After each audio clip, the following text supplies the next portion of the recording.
नमस्कार, मी राहुल कुलकर्णी. यापूर्वी पण आम्ही अनेक वेळेला म्हटलं आहे, की परिशिष्ट 10 जो पक्षांतर बंदी कायदा म्हणून आपण ज्याचा उल्लेख करतो, त्या परिशिष्ट 10 मध्ये ग्रे एरियाज आहेत. कारण ज्याने तो कायदा बनवला, राजीव गांधींनी त्याची सुरुवात केली आणि वाजपेयींनी त्याच्यामध्ये 2/3 हा मुद्दा आणला. तर ज्यांनी तो कायदा बनवला त्यांना कदाचित वाटलंही नसेल, की ज्या पद्धतीनं आपले राज्यकर्ते वागतील भविष्यामध्ये, तो विचार करता प्रत्येक बाब लिहून ठेवली पाहिजे. म्हणजे भाजीमध्ये मीठ किती असावं, तर साधारणपणे किती मीठ असावं हे प्रत्येक गृहिणीवरती आधारित आहे. तो संकेत आहे, खारट लागलं नाही पाहिजे. पण इथे असं आहे की मिठाची नेमकी किती मात्रा असावी हे लिहून ठेवलं नाही, आणि म्हणून माझी रोज भाजी चुकती आहे आणि ती चुकते तर माझा दोष नाही असं जर कोण म्हणत असेल, तर ते जेवढं गैरलागू आहे तेवढंच त्या परिशिष्ट 10मध्ये. साधारणपणे परिशिष्ट 10 का आला, तर राजकीय पक्षाचे प्रतिनिधी जे निवडून येतात पक्षाच्या चिन्हावरती, तर त्यांना सहजासहजी पक्ष बदलता आला नाही पाहिजे. त्याचं कारण अर्थातच आयाराम गयाराम होते. आज सकाळी ते गृहस्थ हरियाणाचे एका पक्षात होते, दुपारी त्यांनी राजीनामा दिला, ते दुसऱ्या पक्षात गेले, आणि संध्याकाळी पुन्हा आणखी राजीनामा देऊन ते तिसऱ्या पक्षात गेले. हे सगळं लक्षात घेऊन श्री राजीव गांधी यांना असं वाटलं की आपण हा अँटी डिफेक्शन लॉ, पक्षांतर बंदी कायदा अधिक कठोर केला पाहिजे, कारण त्यामुळे खरीद परोख म्हणजे खरेदी विक्रीचे व्यवहार होत आहेत. इथे पण सचिन अहिर यांच्या संदर्भामध्ये थेट खरेदी विक्रीचा मुद्दा नसला तरी त्यांनी पक्षांतर बंदी मोडली आणि ते एका पदासाठी एकनाथ शिंदे यांच्यात गेले, हे वास्तव आहे. त्यामुळे आता त्याला मास्टर स्ट्रोक म्हणायचं की त्या परिशिष्ट 10मधल्या तरतुदींचा त्यांनी घेतलेल्या वापरावरून, की हा सरळ सरळ लोकशाहीच्या संकेताचा भंग आहे, हत्या आहे, हे म्हणायचं हे तुमच्यावरती. माझ्या मते तो भंग आहे. संकेत हरवलेले आहेत आणि केवळ परिशिष्ट 10मध्ये असलेल्या तरतुदीचा फायदा घेऊन श्री उद्धव ठाकरे यांना दिलेली ती झप्पी आहे. अर्थात त्याला उद्धव ठाकरे पण तेवढेच जबाबदार असू शकतात, कारण हे सगळं आपल्या पायाखालनं निघून जातं आहे म्हटल्यानंतरसुद्धा त्यांचं राजकारण काय ते आपण बघतोय. हा व्हिडिओ शेवटपर्यंत पहा, परिशिष्ट 10मधले नियम बघा आणि मग तुम्ही सांगा की जे काही चाललं आहे ते बरोबर आहे का. चॅनल सबस्क्राईब करायला विसरू नका. साधारणपणे परिशिष्ट 10 काय म्हणतो, विधिमंडळ किंवा संसद या दोन्हीही ठिकाणचे सदस्य 2/3 संख्येनं जर फुटले आणि त्या सदस्यांच्या पाठीमागं त्या राजकीय पक्षातले, म्हणजे ज्या राजकीय पक्षात फूट पडली त्या पक्षातलं पक्ष संघटन जर असेल, एक. नंबर 2, त्या पक्षाची जी काही घटना आहे त्या घटनेचं ते पालन करत नाहीत जे कोणी त्या पक्षाला नेतृत्व देत आहेत, तर मग आणि विशिष्ट संख्याबळाच्या आधारावरती केलेल्या सगळ्या परिमाणाचा अंदाज घेऊन आणि पीपल्स रिप्रेझेंटेटिव्ह ॲक्ट 1951 ह्या सगळ्यांचा विचार करून आम्ही त्या पक्षफुटीला मान्यता देऊ. इथे काय घडले, श्री सचिन अहिर यांनी आपलं विधान परिषदेचं सदस्यत्व कायम ठेवलं आणि ते थेट एकनाथ शिंदे यांच्याकडे गेले. नियमाप्रमाणे हे जे 5-6 सदस्य आहेत त्याचं 2/3 म्हणजे किमान 3 सदस्य, 4 सदस्य हे फुटणं अपेक्षित होतं. झालं आहे काय, प्रत्यक्षामध्ये एकच सदस्य फुटला आहे. आणि म्हणून सगळ्यांना प्रश्न पडला होता की सचिन अहिर अपात्र का ठरणार नाही. साधं कारण आहे, संसदेचे अध्यक्ष किंवा उपाध्यक्ष, राज्यसभेचे सभापती किंवा उपसभापती, विधान परिषदेचे सभापती किंवा उपसभापती, विधानसभेचे अध्यक्ष किंवा उपाध्यक्ष यांना इम्युनिटी आहे. त्यांच्यावरती अँटी डिफेक्शन लॉ लागू होत नाही. का लागू होत नाही समजून घ्यायचं असेल तर सोमनाथ चॅटर्जी यांचं उदाहरण मी तुम्हाला देतो. डॉक्टर मनमोहन सिंग सरकारच्या पहिल्या कार्यकाळामध्ये UPA 1 त्यांनी जॉर्ज बुश यांच्याबरोबर अणुकरार केला. अणुकरार केल्यानंतर डाव्यांनी त्यांच्या विरोधामध्ये अविश्वासाचा ठराव दाखल केला.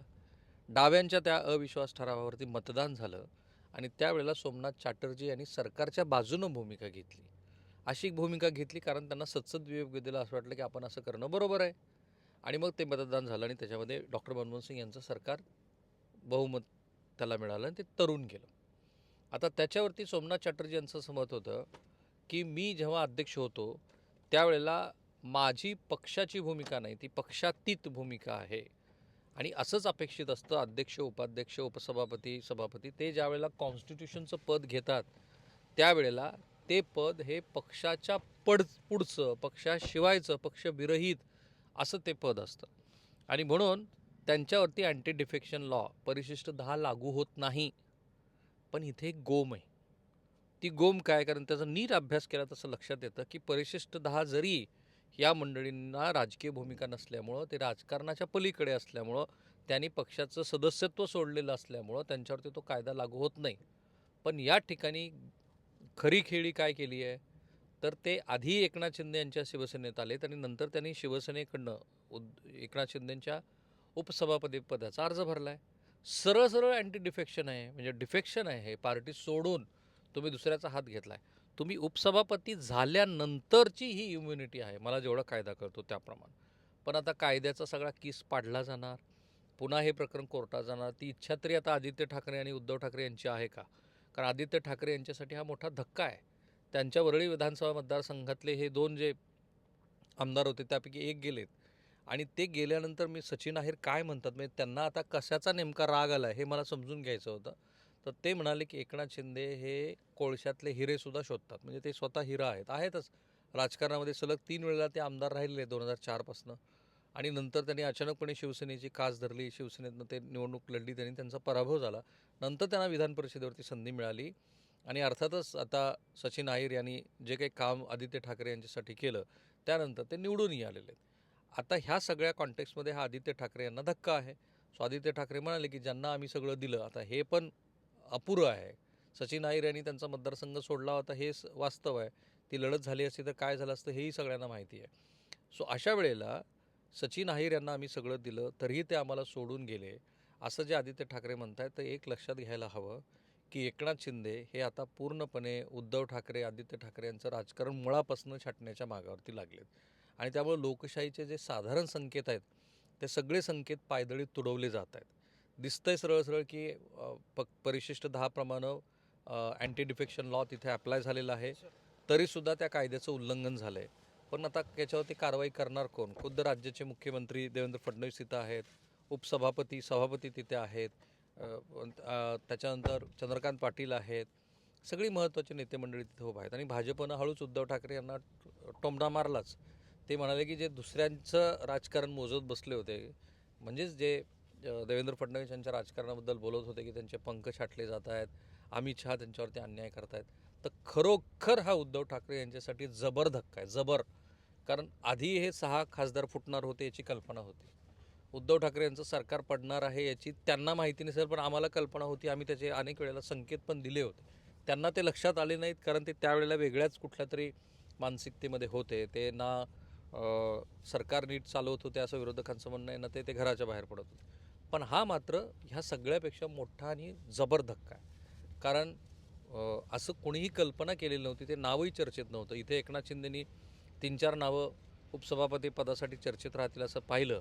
काही लोकांनी तर म्हणजे सत्यजित तांबे वगैरे मंडळी उत्तर महाराष्ट्रातल्या नेत्यांसाठी आपला कौल पण दिला. प्रत्यक्षात घडलं काय, तर सचिन अहिर हे आता उपसभापती होत आहेत. हा जो कायद्यामध्ये असलेल्या लिहिलेल्या नियमांचा आधार घेण्याचा प्रयत्न आहे, तो कायदेशीरदृष्ट्या बरोबर आहे. It's a master stroke, no doubt. Eknath शिंदेनी खरोखर धोबी पछाड दिली आहे उद्धव ठाकरे यांना, राजकारणात पण दिली आहे आणि हे सगळं समजून घेण्यात पण दिली आहे. फक्त अडचण एवढीच आहे की हे सगळं करून त्या लोकशाही संकेताची जी काही हत्या सुरू आहे ते बरोबर आहे का, ह्याच्यातनं महाराष्ट्रासमोर आता काय आपण संदेश देतो. थांबतोय मी इथे. चॅनल सबस्क्राईब करायला विसरू नका. थांबूया. थँक्यू.